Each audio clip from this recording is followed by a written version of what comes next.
Hey, everybody. I am Wyatt Goforth from the Wise Works podcast, and I'm going to be reviewing the Netflix show Shadow and Bone. I didn't think I was going to enjoy it because of the description, because it was based on young adult books, and they all sort of follow the same themes. But this show was really good, and that's why I'm here reviewing it for you today. This is going to be the first in a series where I will be reviewing this show, and then I'm going to be, for the next videos, listening to and reading the books, and we will be reviewing the books. Feel free to join me along the way. If you're not familiar with the Shadow and Bone books, it's a different world called the Grishaverse. The show follows different characters through this world of war and politics and magic.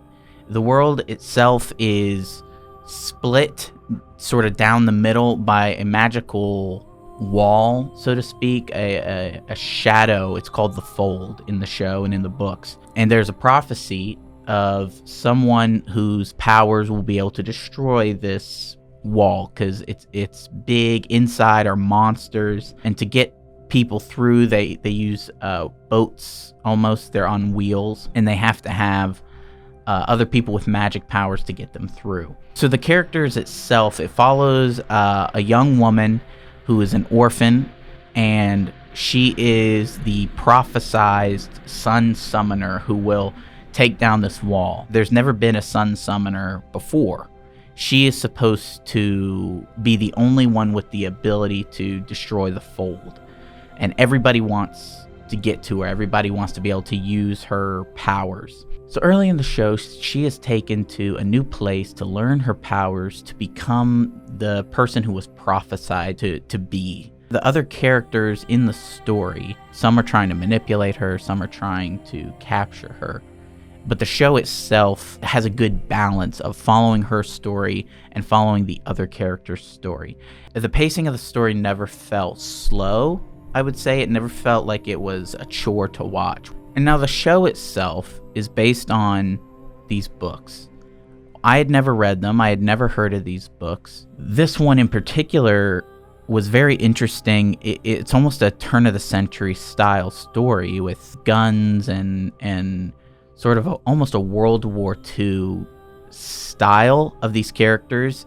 They're fighting wars with other countries, but they also have magic characters, people who can wield elemental abilities, and also some that can wield more ethereal abilities, like what they call a darkling, who can wield shadow, and the sun summoner, who can wield light. It felt fresh as far as a lot of these more high fantasy stories go. It felt like I was really getting into something that I hadn't watched before. People were comparing it to Game of Thrones. It definitely wasn't Game of Thrones. It definitely wasn't like a Twilight style. And it didn't follow a Hunger Games or Divergent young adult general story. So overall, I think the originality, the pacing lends itself to something that is unique. I will say that the show itself is for adult audiences. So there are some adult themes and some things that happen that's not for kids. So just be warned on that account. Now I'd like to talk about characters. The show has a large cast and a lot of it moves from perspective to perspective. It starts with the main character and her best friend, who eventually are split up, and the best friend is trying to find her. There's also a couple characters on the other side of this wall, the Fold, who have to make their way through the Fold to try to find the girl, Alina. They're sort of your con artists, your Ocean's 11 style heist movie characters. Very fun characters, very enjoyable to watch. I don't think any of them have any special powers, but they definitely have very special skills. Each story has unique development for these characters, and I felt like every character, aside from maybe one, maybe two, they were well developed. It was very good. There's one character in particular who it seemed like they didn't want to develop his character, that he's just sort of like a fun character, but he has some bad habits that never get addressed. And I'd say probably my only complaint about this show is the fact they didn't show any development for that character, even though there was ample opportunity for him to be able to grow and change. Whereas there's another character who, for some reason, is your rogue character. She's like an assassin, always carrying just an obscene amount of knives, who doesn't kill, which is strange for a character that carries a million knives and is an assassin-style character. But it makes sense later on in the story. She gets some good character development as the story goes on. And lastly, on characters, I just want to point out some of the acting. I never was taken out of the story by the acting. All of the actors did super well, and I didn't expect it. I totally thought that this was going to be your stereotypical young adult fantasy show where it's sort of B-level acting.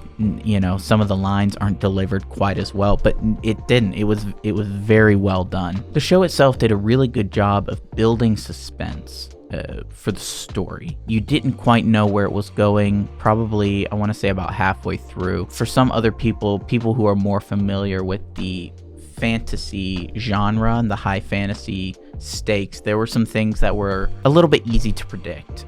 I would say probably from the second episode, I had predicted the goals, the motivations of the villain. However, that may not be the case for everybody, but there were some things that followed the stereotypical high fantasy genre tropes. However, that as well didn't take me out of the show. In fact, it almost solidified that this was a high fantasy show, that this was something that I'm familiar with, that I'm used to, and actually I think lended itself to making me able to look past the trope and what they were using the trope to do. A story is good when some of the villain's motivations, you're almost inclined to agree with them, but also realizing that what they're doing isn't right. In fact, there's a separate sort of B storyline that's going on with two characters who don't like each other, who you can foresee them kind of falling for each other. And I generally have issue with that style of trope, especially if it's not done right. But in this case, they did it very well. And I think that just goes to show that the writers of this show and of the story knew what they were doing. Finally, I want to remark on some of the visuals of the show. Again, I thought going into this was going to be your young adult Netflix show. I've seen a couple of them. The CGI in this was pretty good. You could tell this wasn't on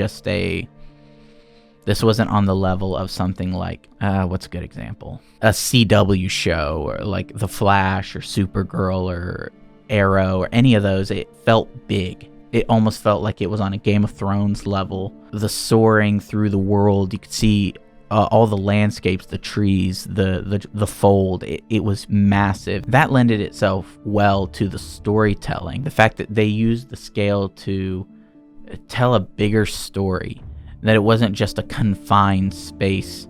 I'm not a huge fan of the shows where everything's taking place like on a college campus. So you have your heroes and your villains living on a college campus. However, there's scenes in this show that the visuals and the CGI early on in the show are what got me interested. And this one in particular uses sort of the chosen one trope, but they do it very well.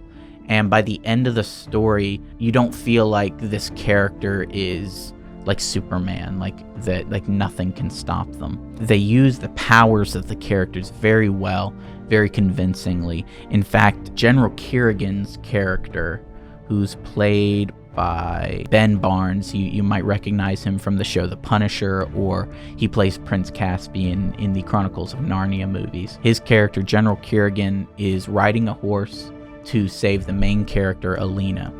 And you can see the shadows following him. That's his magic ability. And I think that moment is when I looked at the show and I thought, I could get into this. I could enjoy it, because it was something that, when you're reading a book, you see in your head, and you don't usually get to see that on screen. Now, sort of coming to the end of this review, I've said a lot of positive things about the show.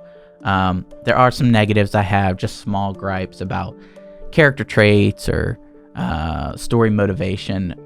Most of it's trivial. So overall, I would say the show I would probably give it a 6.5 out of 10. We'll see how it compares in the future. We'll see how the future seasons lend themselves for storytelling. This is just a tentative rating based on what I like, based on what I enjoy, and I recommend it to those of you who enjoy high fantasy, those of you who enjoy maybe even listening or reading to these kinds of books. So go ahead, give it a watch, have fun. It's easy to watch. It's not one of those where you're like trying to boggle your mind, trying to figure out what happens next, trying to uncover secrets. It really is just a fun show. And finally, closing out, like I said earlier, I'm going to be listening to the Shadow and Bone books, and there will be probably about 3 weeks in between each episode. On each episode, I'm going to be reviewing one of the books. So if you guys would like to purchase the books, find them someplace to listen, and listen along with me. It's going to be fun. We're going to be talking about the books. We're going to be having a good time, doing sort of a book club style of videos for these next few videos. Be sure to leave comments, leave your opinions, tell me what you thought of the books as a whole. I've read a lot of sources that say which order to read the books. I'm just going to read the 3 original Shadow and Bone books, and we'll see where it goes from there. Thank you guys for watching. Thank you guys for listening. We really appreciate you. If you liked the video, if you think it deserved it, leave a like, leave a comment. Please subscribe to the Wiseworks podcast channel. Listen to us on Spotify, Apple Podcasts. We do several podcasts, the Midnight Special, the main podcast. We really appreciate you guys watching and listening, and we'll see you next time.